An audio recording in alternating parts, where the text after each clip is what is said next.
We are now going to proceed to the interactive live Q&A section of our webinar. I would invite all of our analysts to come on video now. And we look forward to hearing your questions. We'll go one at a time. I will call your names and then you can direct your questions to the management team. First, we will begin with Lance Vitanza, our research analyst from TD Bank. Thanks, Shirish, and thanks everybody for taking my questions. I'm going to see if I can get two in if I can. The first is, at some point, does concentration of Bitcoin holdings at a single corporation impede adoption of Bitcoin as a store of value, let alone other potential monetary functions such as medium of exchange or unit of account? And if so, when might that point realistically come for strategy? Is that 5 years out? Is it 10 years out? Is it longer? Is it shorter? Or is it just the wrong question? I'm sure everybody's got an opinion, but I'll start. I think we're accelerating institutional adoption, but we're also accelerating the adoption of Bitcoin, just like BlackRock is accelerating the adoption of Bitcoin because we're channeling new forms of capital into the ecosystem. And you couldn't, there's whole sets of capital that wouldn't come into the ecosystem if they don't have an investment grade, credit-worthy counterparty to trade with. So we don't really think there's any number. We're up to 3% of the system. I mean, it's getting exponentially harder. I've said, before, it feels to me like if we get to 5%, Bitcoin's going to be $1 million a coin. And if we get to 7.5%, it's going to be $10 million a coin or some ridiculous amount. If it does get to $10 million a coin, and if we do get to 7.5%, that will mean that 93% of all the Bitcoin is held by somebody else somewhere, and that will cause an explosion of innovation in the rest of the world. For all we know, right, the harder we try to acquire it, the more it will decentralize to other places because you're going to see an explosion of other innovation because everybody else that's not BlackRock or not us or not whatever is going to have all this Bitcoin that's valued at millions and millions of dollars a coin. And then just as a follow-up, and Phong, you touched on this, that you've been actively encouraging other public companies to follow in Strategy's footsteps and create their own Bitcoin treasury models. Are you worried that you may have been too successful in making that pitch? And at what point does the plethora of public Bitcoin treasury companies, or PBTCs, as I like to call them, at what point does that become a problem for you, either in terms of access to capital or potential for bad actors, et cetera? Thank you. I can start. I don't think we get to that point. I think the positive of more Bitcoin treasury companies is creating knowledge. As you can see, we're quite understood. And so the more companies there are, the more analysts will cover them, the more retail investors will get involved, the more institutional investors will get involved, the more large banks, and the more there is just knowledge about, for example, how to value a Bitcoin treasury company. And I think we're pretty far from understanding that. Second piece, if they're all buying Bitcoin, Bitcoin price is going to go up, which causes our Bitcoin net asset value to go up, which causes our equity to go up, which causes our ability to raise more capital. I don't think we're even close to a place where this capital markets and the credit markets for Bitcoin are saturated. I think we're in the first inning of a 9-inning game, and I think more and more access will occur. And I think they're all, getting started. Look, a lot of these Bitcoin treasury companies are markets that would be very difficult for us to access. Bitcoin treasury company in India, Bitcoin treasury company in Sweden and Brazil. So I think they're all additive. They're all creative right now, and I think they all have their own niche strategy. And look, they're not really close to us in size, right? The place at which they can issue innovative preferred securities might be 2, 3, 4, 5 years out. So even if they did, it's going to take a while. But I think they're great. And I would say we're not all, the Bitcoin companies aren't competing with each other. We're competing against 20th century credit instruments for the most part, if you think about the fundamentals. you're competing against corporate bonds and preferred stocks, illiquid bonds, illiquid preferred stocks, illiquid credit that is generating normally a 400 or 500 basis point yield. And all these BTC companies are in a position to create digital credit that generates 400 basis points more than the risk-free rate in all their own markets. And, that's hundreds of trillions of dollars. So the real competition is between the credit instruments that come out of the BTC ecosystem versus the credit instruments that are backed by real or yen or euros or rubles or naira or dollars or whatever the other source of credit is. So that's another way of saying we're all very cooperative. It's good, the more of us there are, the more of those capital markets we can provide a digital solution to. And then the other point, coming back to your first question, is, if you want to sell $100 billion worth of investment grade credit to insurance companies or pension funds that are conservative in the United States, you're going to need a big Bitcoin treasury company to do it. And if you want to sell an equivalent type of credit in Germany, you're going to need a German operation or a Japanese operation to do it in Tokyo. So what's really happening is the digital transformation of credit type assets. They were either backed by, some currency derivative or some kind of, what backs a junk bond? Like the effort of a struggling company is what backs a junk bond. And so we're replacing that with something better and different. And so companies at all scales are needed. You need a monster Bitcoin treasury company in Japan. You need a big one in France, a big one in Germany. But there's always going to be home court advantages and national champions. And the way that we all cooperate is we're all competing for the same 450 Bitcoin a day. And once you bought the 450 Bitcoin, the price of Bitcoin has got to move up, increasing the collateral value of everyone in the ecosystem.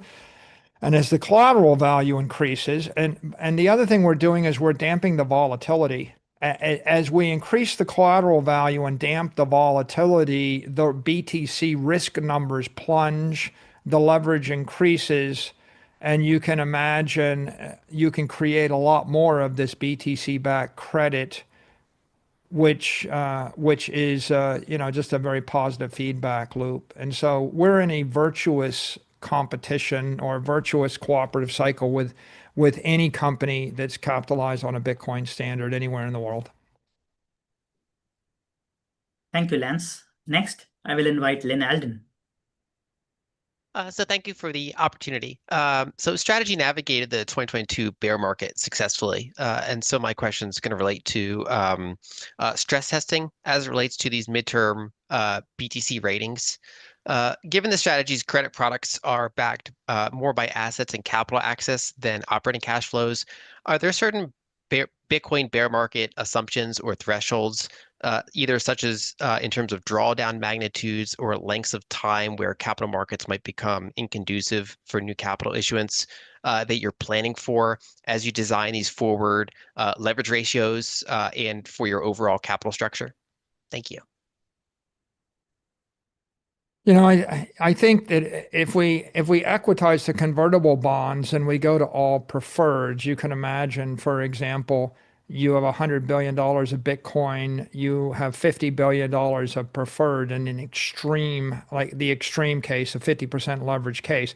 And if that $50 billion was a debt liability coming due in 3 years, that would be a lot of risk. And if it was a debt liability coming due in 25 years, it'd be less risk, but it'd still be something. But if it's actually equity, if it's $50 billion preferred equity, it never comes due. And so now you have a different kind of risk. In that particular case, Bitcoin can draw down 80% and you're fine. It can draw down 90%. So I actually think if you look at our structure, as we migrate to preferreds, we end up with this, very, very robust anti-fragile capital structure where the principal never comes due. And then you have to ask the question, well, where is the liability? and the liability is in the dividend. You notice when Andrew showed the liabilities, he showed you three tranches. He showed you the interest liability, the cumulative liabilities, and the non-cumulative liabilities. That's because the interest has got to be paid or you're in default. The cumulative doesn't have to be paid, but if you suspend it, it accumulates, so it's still a liability. And then the non-cumulative, you could suspend it and it isn't a liability. So when you add all that up, you imagine that you've got $50 billion and you have, even if you had a 10% dividend, that means you're down to $5 billion. So on $100 billion of assets, you've got $5 billion of dividend liabilities, but some of them are more collapsible than others of them. But so you say to yourself, well, what happens if Bitcoin falls 95%? You'd still meet those liabilities most likely. You might you might in a 95% drawdown, you might suspend something, but you can see, for the most part, no one really contemplates, more than the 80% extreme craze case of the crypto. Well, I guess the crypto winter is like 75% or something. You would know 6,000 to 16,000, I guess, was like the peak to trough. Call it 80%.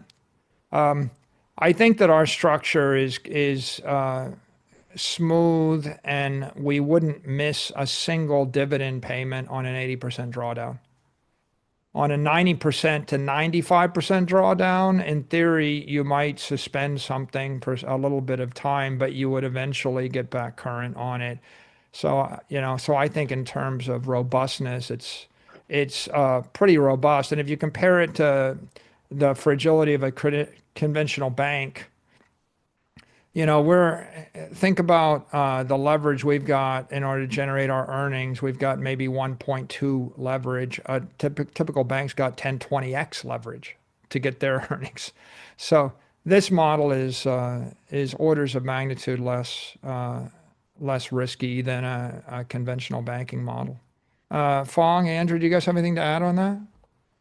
I can add, Lynn. We've had the benefit of being a Bitcoin treasury company for 5 years. We went through a crypto winter in 2022 with a much more fragile debt structure and capital structure. We had a Silvergate margin loan that was Bitcoin backed.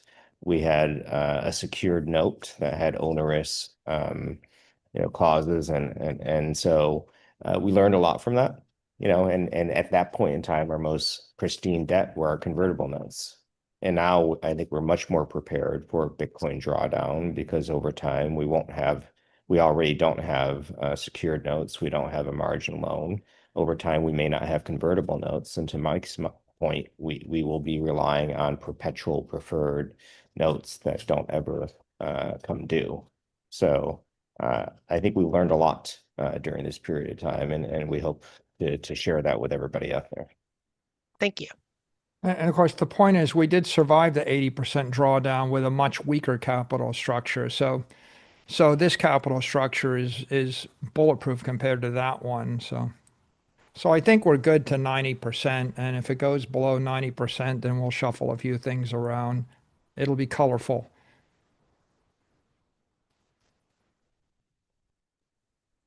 Great. Thank you, Lynn. Next, I'll invite Samson Mao. Sure. First, just a quick comment. 0.15 M by end of year is very conservative, but I think you have to use what the analysts are providing.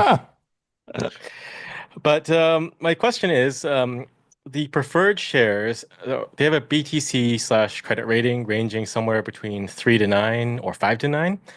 How effective are those preferred at generating yield, assuming we have periods of crab market? Like, it seems after a 1.25x increase in Bitcoin price, you might have to wait some time before you buy again.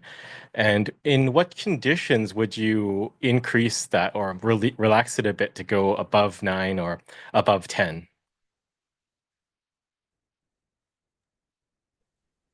If one of the interesting things is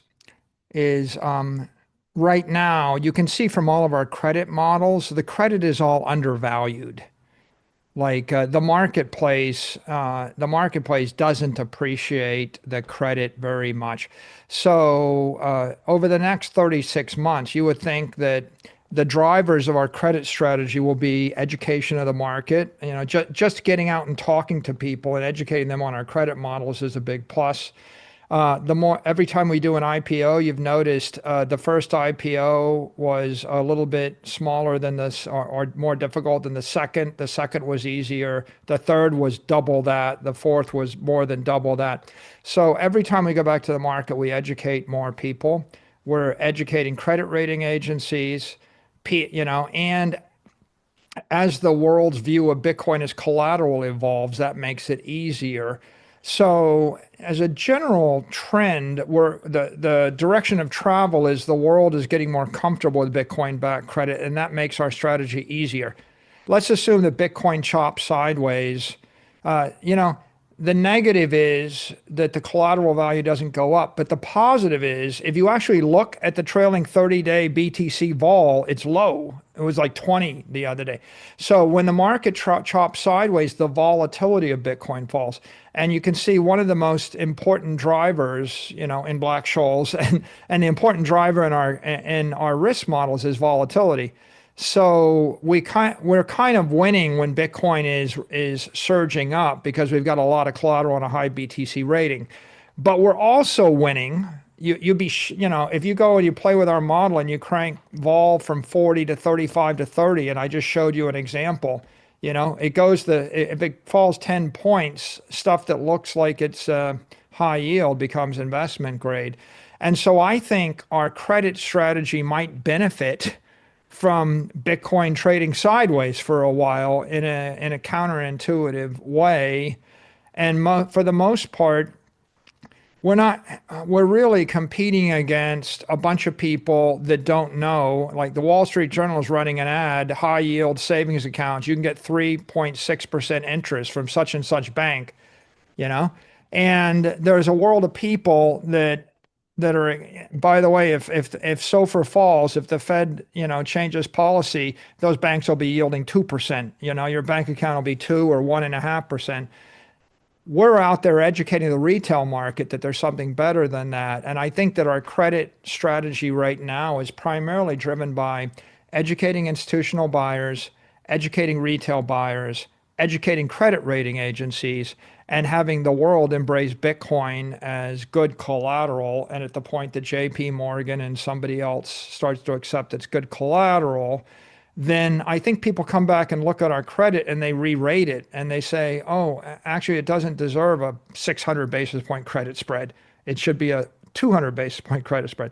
So I think that all of those dynamics actually overwhelm whatever the price action is of Bitcoin in the next 24 months to 36 months. Any of you other guys have something to add?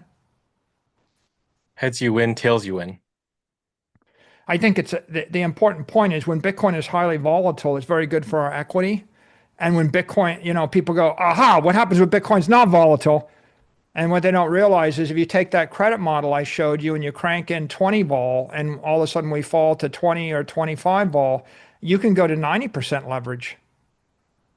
Because the credit looks like investment grade at 90% leverage, bearing in mind, by the way, that banks that are issuing preferred stocks we compete against, they're 20x levered, right? They have $20 of a liability for every dollar of equity, and they're paying 5% or 6% yield, and we're offering 9%, and we're not.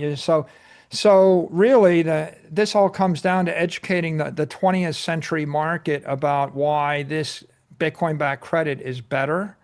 And that's a fundamental thing that overwhelms, I think, the near-term volatility or lack of volatility or price change in BTC itself. All right, thank you. Thank you, Samson.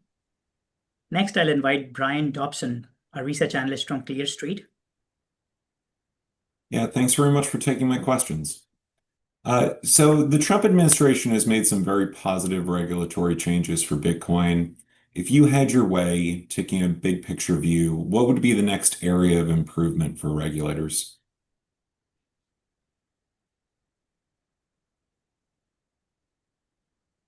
Yeah, my opinion is it would be beneficial to the market if they nail down the digital assets taxonomy.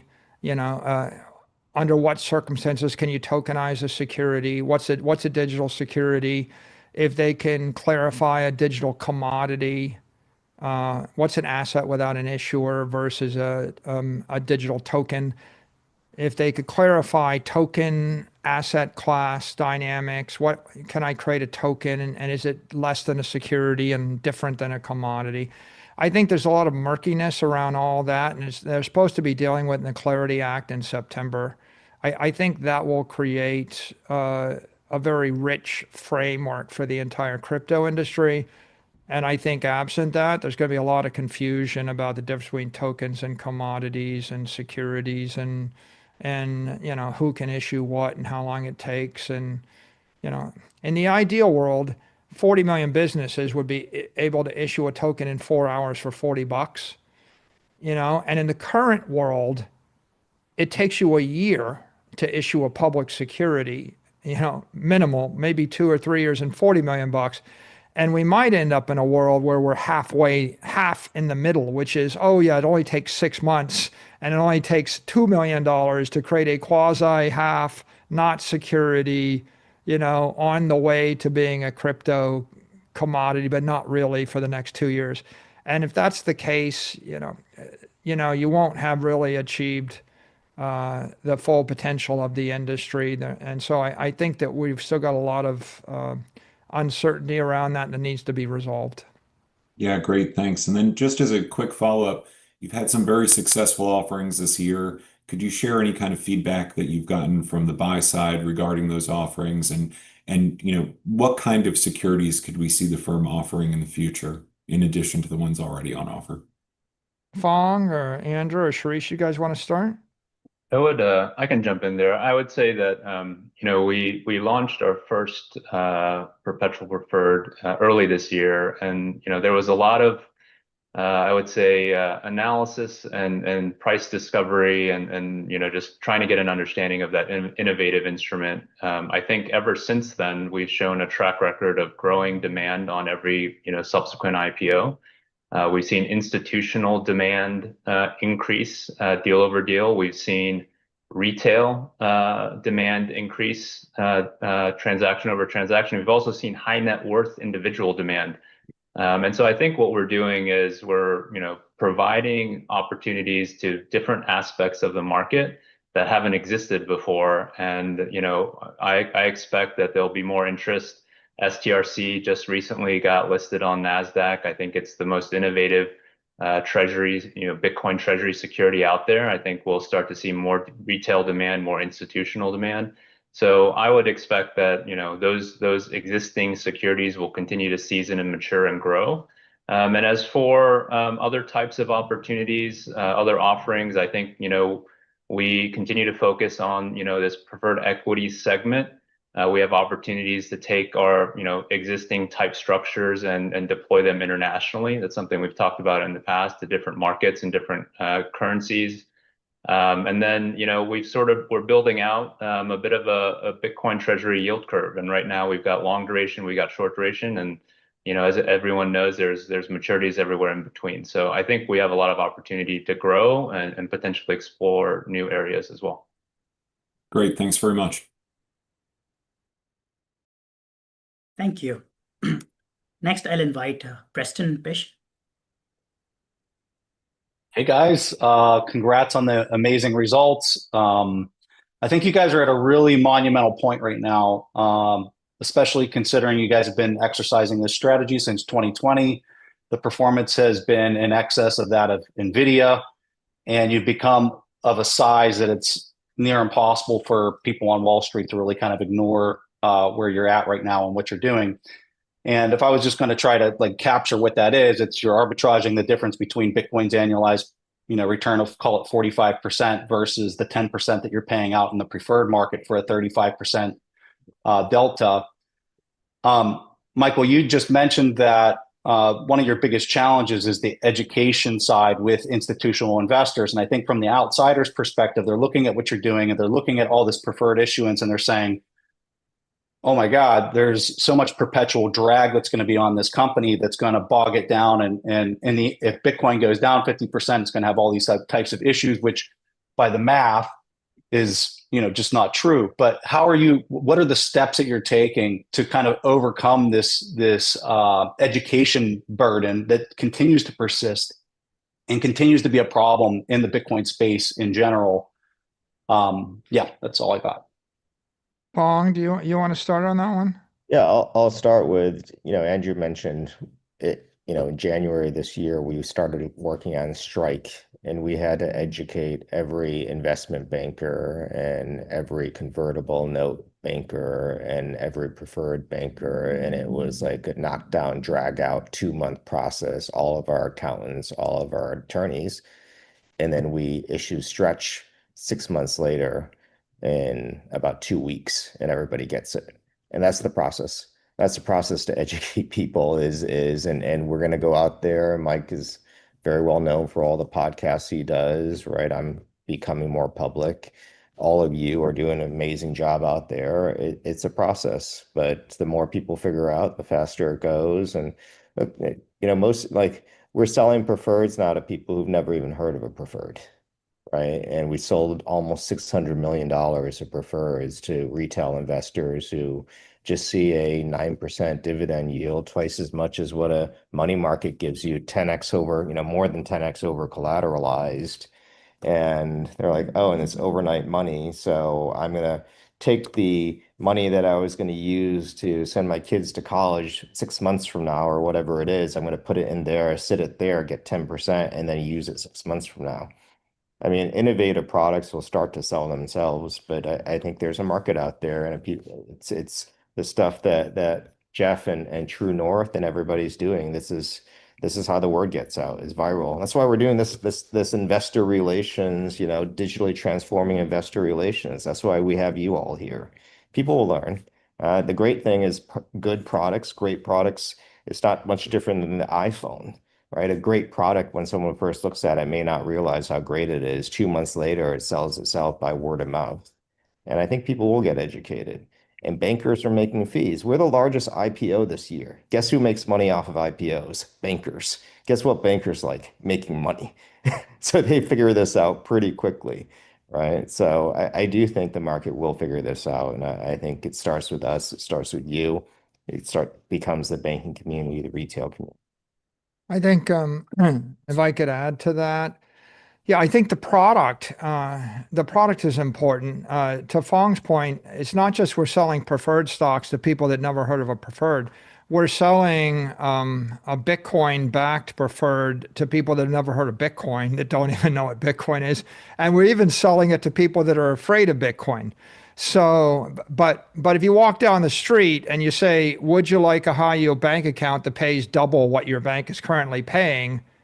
The answer is going to be 99% yes. The only question is, do I trust you, right? Do I like you? The car flies, and it's a electro hover car and it flies. Do you want one? Well, if my neighbor's got one and it looks safe, then of course I want one.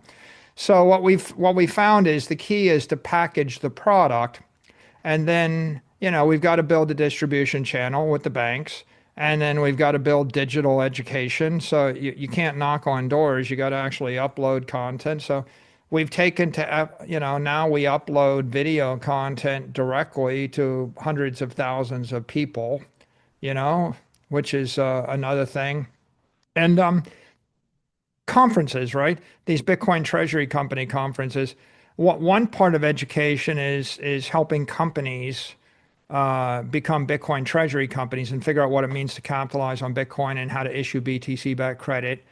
Another marketing strategy and education strategy, Preston, would be, outreach to the credit rating agencies and the creation of credit models. And what I just covered here in my voluminous comments, which took too long, was I talked about an equity model, right? I laid out, an equity model. How do you create leverage and an MNAV of 2, 3, 4, 5? And then I also lay out a credit model rooted in statistics. And then we share that with the world. We open source it. And so I think that's part of it. And then I think the other part of it is the outreach to investors. And that means going to a lot of investment conferences and uploading a lot of investor content. And you can see an evolution in our presentations like the one today. We're spending a lot of time identifying the total addressable market for short 1-month duration credit investors versus high yield 5-year duration credit investors. And so we start thinking about that, and we've broken down, the markets in Japan, the markets all across Europe, the markets in the US. And to Andrew's point, the question is, do we want to sell, a particular instrument in 6 different currencies? Do we want to sell the same instrument, but at 1-year, 3-year, and 5-year tenors? Do we want to package a convertible instrument? And it all comes down to understanding the customer. It turns out that the investors are all different, and they're different everywhere, and there's many, many channels to reach them. So I don't think there's one answer, but I think that the success of Bitcoin is getting people's attention. And I think that when you give them a compelling product they want, that gets their attention. And then pretty soon you get like the money magazines and the financial reporters of the world. If Wall Street Journal is going to write an article about high yield bank accounts that give you 380 basis points, then presumably at some point the Wall Street Journal will write about, stretch type securities that give you 900 basis points. And I think that we got to let the market do its thing. Phong, you should go on Preston's pod. Thank you for your answer. Thank you, Preston. Next, I'll invite Mark Palmer from Benchmark. Yes, good evening, and thanks for taking my question. One of the really attractive elements of Bitcoin is the fact that it is trustless. You can look at the Bitcoin blockchain and know what transactions had occurred on it. Along those lines, we have seen at least one company move toward proof of reserves as part of their Bitcoin treasury strategy. Insofar as you're looking to get incremental trust from investors as you build out your capital strategy, would proof of reserves be an element that would make sense for the company at this point? Phong, do you want to take that? No, I think you can take this one, Mike. Okay. We're studying it, and we're working on responsible ways that we could provide that transparency. And we're considering it in the context of our audits and our own security issues and controls and the scale of our operation. We just had a famous example of a concern, which is 80,000 Bitcoin got transferred to Galaxy, who then sold them. And everybody in the world knew that the Bitcoin was moving, and they knew where it went to, and they knew who was dealing with it, and they knew when it happened. And it created a massive dislocation in the market, like $3,000, $4,000 dislocation, and people lost their minds. We would like to not be in a situation where a routine custody reshuffling creates the same degree of chaos and dislocation, because when you're a large multinational, you do a lot of stuff for a lot of different reasons, and if everybody on Twitter is or on X is obsessing over every time something moves from wallet A to wallet B for any particular reason, it could be let's say counterproductive. So as we would always point out, you can't really hold a security unless you trust the auditor, trust the management team, trust the board of directors, and trust the processes. And then the auditor's job is to audit the assets and the liabilities, and then make sure that there are no side agreements, no related party transactions, and nothing else would undermine the integrity of that audit. So that's a much higher degree of transparency in the capital markets than simply publishing a single wallet address.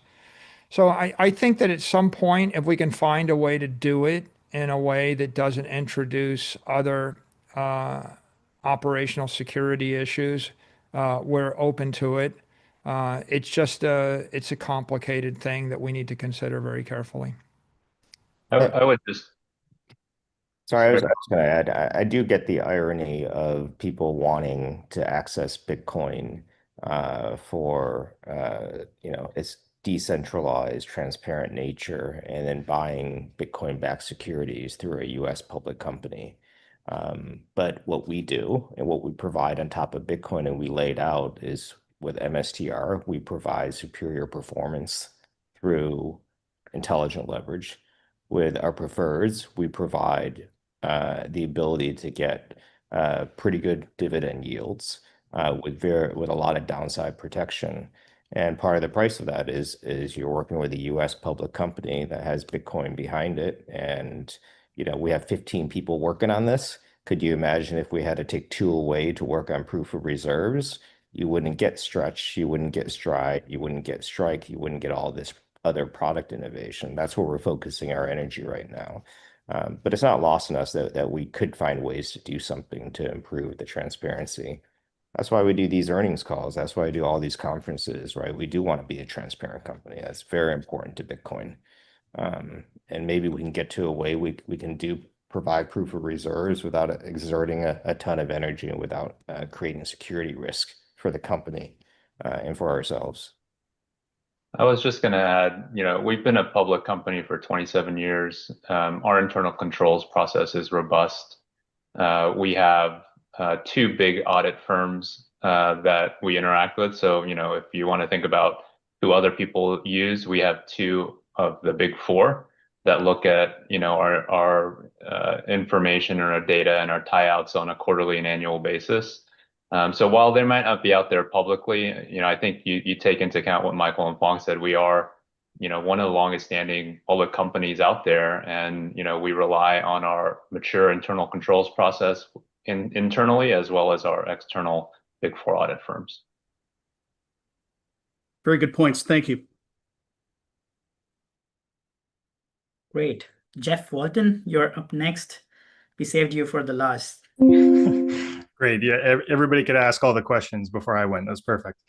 Thanks for having me. Honored to be here. And my question is very similar to Lynn's, but a little bit different framework.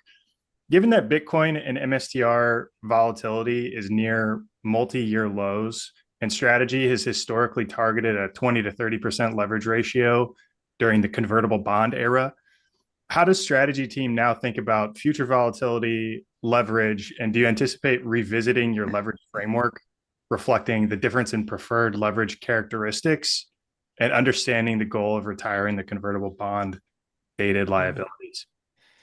What I would say is 20 to 30% leverage is appropriate if you have a mix of bonds or mostly bonds on your balance sheet.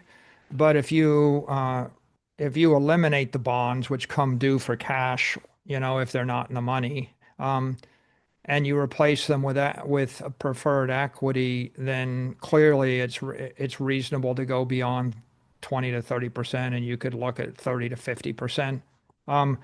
I don't think it's appropriate to say we've changed that target range now because we still have $8.3 billion of convertible bonds. But what I think is over time, as we go to a preferred credit strategy, then the world opens up and we can take on more leverage. And the amount of leverage we can take on will be a function of the credit instruments. If we go to pure, for example, if you were non-cumulative credit, you could even take more leverage than cumulative credit, right?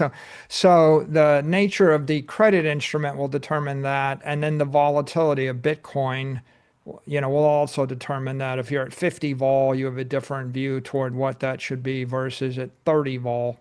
So I think those will be part of our calculus each year for the next 10 years, and we will evolve. I don't know if we'll evolve quarter by quarter, but we'll probably evolve year by year. We generally do. And as for the volatility in the stock, I think the volatility is going to come back. We're going to see a lot more performance and volatility in the MSTR stock for a couple reasons. One, the equity guidance we gave, if we take a more programmatic discipline view toward using the MSTR ATM, then I think there'll be more volatility in the equity, because now there'll be more value in out of the money calls and things, right? Like if you thought the company was going to sell MSTR at $500, you probably wouldn't want to buy a $600 call option. Right. So I think that our equity guidance will probably be very positive for the options market and for the shorter term traders that have an impact. And then I think that the acceleration, the transformation from bonds to preferred will also have a positive impact. And then I think the acceleration of our credit strategy via the preferred ATMs will have another impact. And I think the wild card here, Jeff, is I think that stretch is our iPhone moment. I really think that if you think about products we have, if I literally show people that the convertible bonds are mispriced and trading 40% cheap, and then I show you there's an 800 basis point unjustified spread premium, and people blink and nothing happens.